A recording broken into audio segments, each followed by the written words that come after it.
इस काम के लिए अमन चलेगा।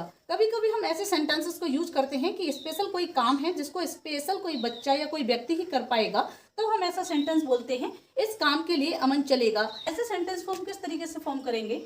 अमन विल डू, अमन चलेगा इस काम के लिए, for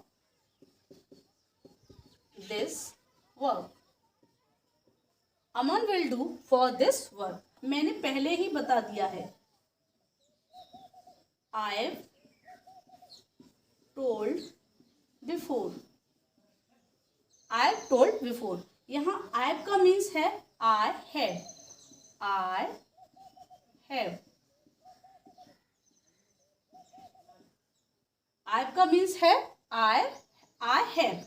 I have told before वो नहीं चलेगा, ही won't do, I have told before he won't do। Next sentence है क्यों नहीं चलेगा। अब हम बोलते हैं क्यों नहीं चलेगा अमन, वो क्यों नहीं चलेगा, तो इस सेंटेंस को हम कैसे फॉर्म करेंगे? वाई से वाई का यूज करेंगे। Why will he not do, why will he not do. और इस सेंटेंस को इस तरीके से भी फॉर्म कर सकते हैं, वाई वॉन्ट ही डू, यानी कि जो नॉट है इसको हम आगे ले आएंगे और विल नॉट का कॉन्ट्रैक्शन फॉर्म बनाएंगे won't, why won't he do. इस तरीके से सेंटेंस को फॉर्म कर सकते हैं। और इसमें एक सेंटेंस और होगा क्यों नहीं चलेगा। जब हम किसी ऑब्जेक्ट या थिंग के बारे में बात करेंगे तो हम वहां पर ही नहीं इट का यूज करेंगे।